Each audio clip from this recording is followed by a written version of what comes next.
Hello friends, welcome to JNC. Friends, इस video में जो हमारे पास क्वेश्चन है उसमें हमारे पास एक पैरेलल प्लेट कैपेसिटर है। इसका एरिया कैपिटल ए है, स्पेसिंग डी है। इनिशियली इसके बीच कोई डाइलेक्ट्रिक नहीं है, सो परमिटिविटी जो है मीडियम की बिटवीन द प्लेट्स वो एप्सिलॉन नॉट है। और इस पर चार्ज जो है इनिशियली वो है कैपिटल क्यू नॉट। इनिशियली ये कैपेसिटर कैपिटल क्यू नॉट से चार्ज है।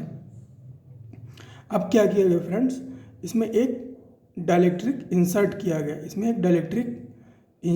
गया जिसका डाइलेक्ट्रिक कांस्टेंट क्या है, कैपिटल के। तो हमसे पूछा गया है calculate the work done required in inserting dielectric in capacitor initially charge with Q not. तो हमें एक्सटर्नल वर्क डन जो है कितना रिक्वायर्ड होगा इस डाइलेक्ट्रिक को इंसर्ट करने के लिए, उसको कैलकुलेट करना है। तो फ्रेंड्स, पहले आप इस क्वेश्चन को अपने से ट्राई कर लीजिए, उसके बाद आ जाइए मेरे सॉल्यूशन पे।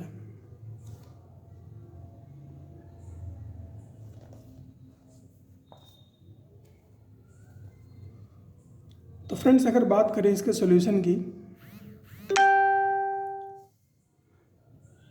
तो हम इसको बिफोर और आफ्टर चेंज एनालाइज करके कैलकुलेट करेंगे कि इस कैपेसिटर में कितने वर्क डन की रिक्वायरमेंट है। तो फ्रेंड्स, अगर हम बात करें बिफोर की, यानी कि इनिशियली है ना, सिचुएशन क्या है उसकी, तो इनिशियली फ्रेंड्स इस पर चार्ज कितना है, क्यू नॉट।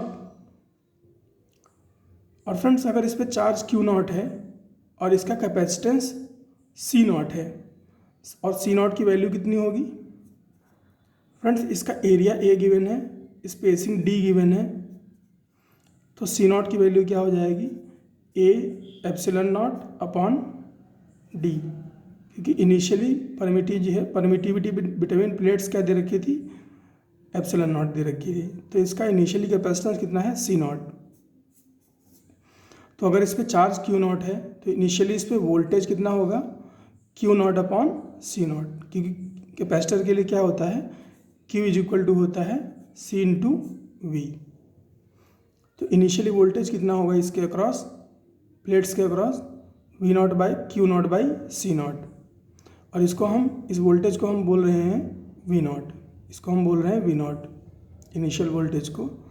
और इनिशियल कैपेसिटेंस जो है उसको हम C नॉट ही बोल रहे हैं। और इनिशियली प्लेट्स के बीच इलेक्ट्रिक फील्ड जो है उसको हम ई नॉट बोल रहे हैं, इसको हम वी नॉट बाई डी से भी रिप्रेजेंट कर सकते हैं। और इनिशियली इसकी एनर्जी कितनी होगी, पोटेंशियल एनर्जी या फिर एनर्जी जो है वो कितनी होगी फ्रेंड्स, कैपेसिटर के लिए पोटेंशियल एनर्जी या फिर एनर्जी का फॉर्मूला होता है क्यू स्क्वायर अपॉन टू सी, या फिर इसको हाफ CV स्क्वायर भी बोल सकते हैं। और इसको वोल्टेज और चार्ज के फॉर्म में भी लिख सकते हैं। फिलहाल हमें यहाँ पर इसकी ज़रूरत है क्योंकि चार्ज कांस्टेंट है, इसीलिए हम इस वाले फार्मूले को यूज़ करेंगे।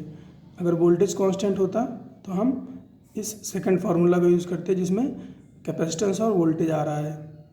यहाँ पर चार्ज कांस्टेंट है, इसीलिए हम चार्ज वाले फार्मूला को यूज़ कर रहे हैं।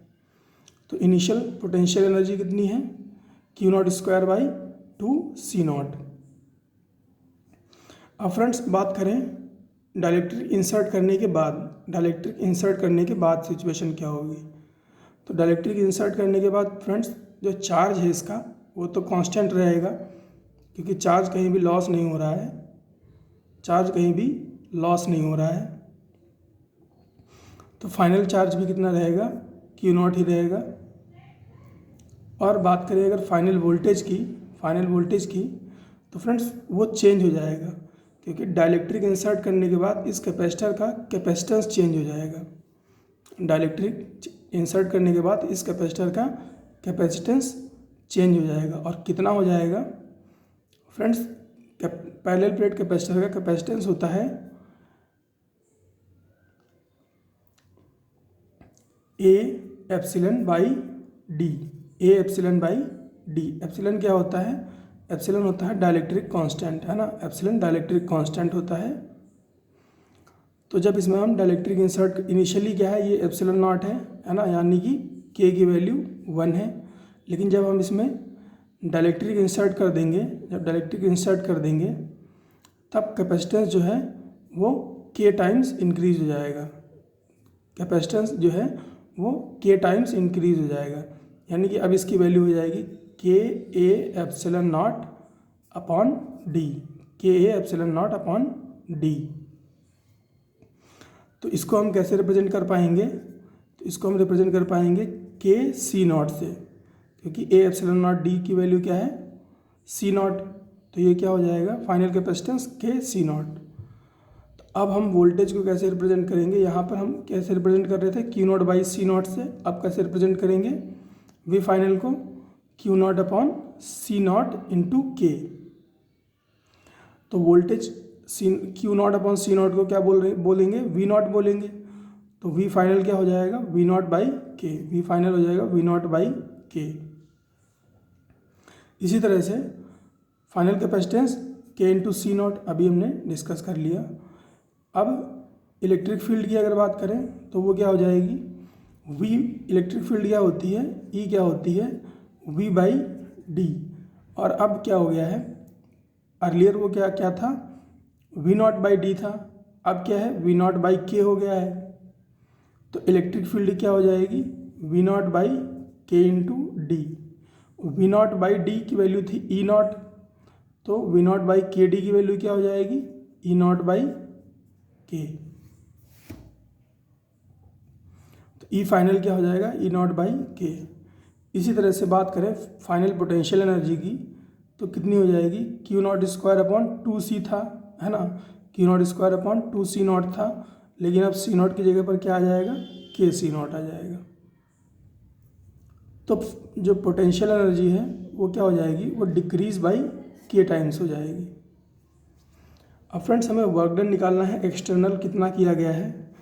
तो एक्सटर्नल वर्क डन वही होगा जो इसकी पोटेंशियल एनर्जी में चेंज आया है, जो इसकी पोटेंशियल एनर्जी में चेंज आया है।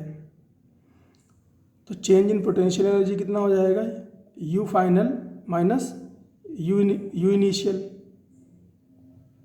You final minus u initial. तो यू फाइनल कितना है, क्यू नॉट स्क्वायर अपॉन 2 के सी नॉट, और इनिशियल यू इनिशियल कितना है, q naught square upon 2 c naught. तो अगर इनको यहाँ से q naught square upon 2 c naught common लेंगे तो अपने पास क्या आएगा, q naught square upon 2 c naught और ब्रैकेट में 1 बाई के माइनस 1, 1 बाई के माइनस 1। अब फ्रेंड्स ये तो हो गया रिजल्ट, ये तो रिजल्ट हो गया, यहाँ पे आंसर ख़त्म हो जाता है। लेकिन अगर थोड़ा सा एनालिसिस की बात करें कि हो क्या रहा है एग्जैक्टली, तो फ्रेंड्स ये जो के है डाइलेक्ट्रिक कांस्टेंट, इसकी वैल्यू हमेशा ग्रेटर देन 1 होती है, इसकी वैल्यू हमेशा ग्रेटर देन 1 होती है, इसीलिए डाइलेक्ट्रिक को यूज़ करते हैं, तभी वो कैपेसिटेंस बढ़ा पाएगा। तो फ्रेंड्स अगर के की वैल्यू ग्रेटर देन 1 है तो 1 बाई के की वैल्यू लेस देन 1 होगी, और फ्रेंड्स अगर 1 बाई के की वैल्यू लेस देन 1 होगी तो 1 बाई के माइनस 1 की वैल्यू जो है वो लेस देन 0 हो जाएगी। और फ्रेंड्स अगर 1 बाई के माइनस 1 की वैल्यू लेस देन 0 है, इसका मतलब है ये जो फैक्टर आया है ना, ये जो फैक्टर है ये नेगेटिव हो गया, और ये नेगेटिव हो गया तो डब्ल्यू एक्सटर्नल की वैल्यू क्या आ जाएगी, डब्ल्यू एक्सटर्नल की वैल्यू आएगी नेगेटिव इंटू सम कांस्टेंट, है ना, negative into some constant multiplied by q naught square upon 2 c naught. तो फ्रेंड्स अगर एक्सटर्नल वर्क डन की वैल्यू जो है वो नेगेटिव आ रही है, इसका मतलब है कि वर्क डन जो है वो किया नहीं जा रहा है बल्कि गेन हो रहा है ना, वर्क डन नहीं हो रहा है, वर्क गेन हो रहा है, डन की बजाय गेन हो रहा है।